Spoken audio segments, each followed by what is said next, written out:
Hey guys, it's the Nexo Ninja here today, and to sort of take a break from all the Ninjago episode reviews, I thought I would actually review some LEGO Ninjago video games.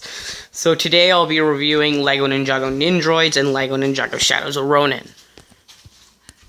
I also do know that there was a LEGO Ninjago movie video game, but I have not played that game yet, and when I actually do, you will get an individual review on that video game.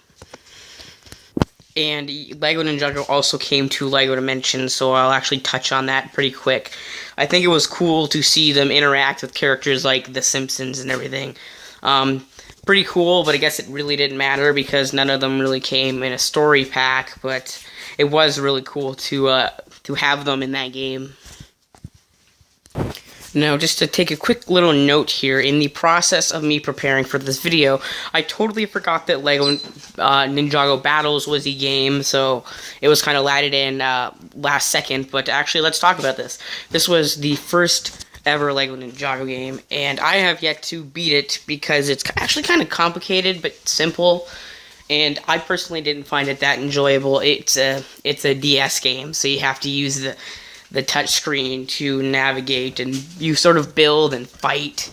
It does sound kind of cool, but the fact that you have to use the 3DS touchscreen, it's actually not that enjoyable. But this was the first time that there was a LEGO Ninjago video game, and that was awesome. And you got to play as your favorite characters such as Kai, Cole, Jay, and Zane. And you even got to play as the villains such as Samakai and Garmadon, which was a pretty cool experience when it hit. And I gotta say, the two games that came out after this, definitely a better game. Let's talk about LEGO Ninjago Nindroids. I actually remember being incredibly shocked getting this for Christmas, not knowing that there was another LEGO Ninjago game out there, and this one was actually pretty fun. I spent most of my time on this.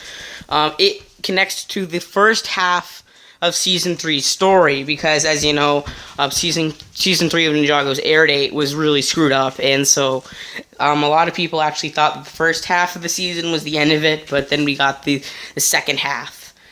It describes the ninja trying to escape the Nindroids and entering the Digiverse and sort of shutting down the Overlord, but that actually wasn't the end of the season. The real end of the season was Zane sacrificing himself, but they actually found a way to make this, around 10, 12 levels long, which was actually pretty good for a $30 video game. And one thing to make this game a lot worth it was all the characters you could play as, the original Kai, ZX, Techno Kai.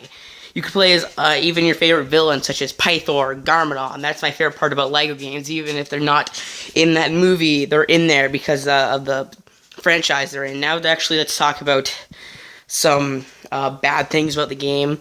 I really didn't like the fact that it was not voiced by the original cast of the show, and I know there's probably a problem or something with that. I don't know if the game company actually reached out to the Ninjago studio and asked for the original voice actors, but the original voice actors do not show up in any of the Ninjago games, and I do not like that, but I can't really blame them if they wanted to sort of make a lower budget Ninjago game. This one was pretty fun, though. And, of course, being a 3DS game, 3DS LEGO game, it wasn't that really HD. But, hey, what am I to complain? Got to play Ninjago on the go.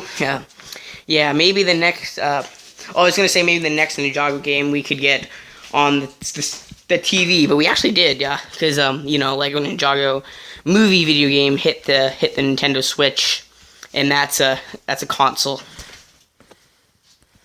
Shadows of Ronin. I also remember being shocked getting this. I found it at a pawn store for $6, and I was incredibly hyped.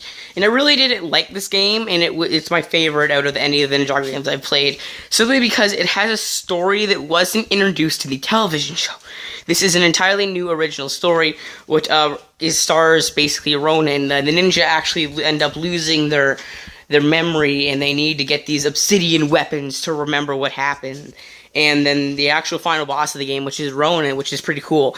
And once again, they could not get the original voice actors, but that doesn't matter because there were longer levels, and you did get to play as more characters in the game, which was pretty cool as well.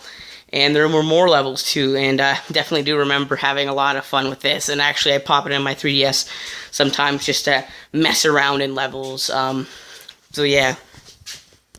So that was a quick little review out of the 3 Ninjago games I've played.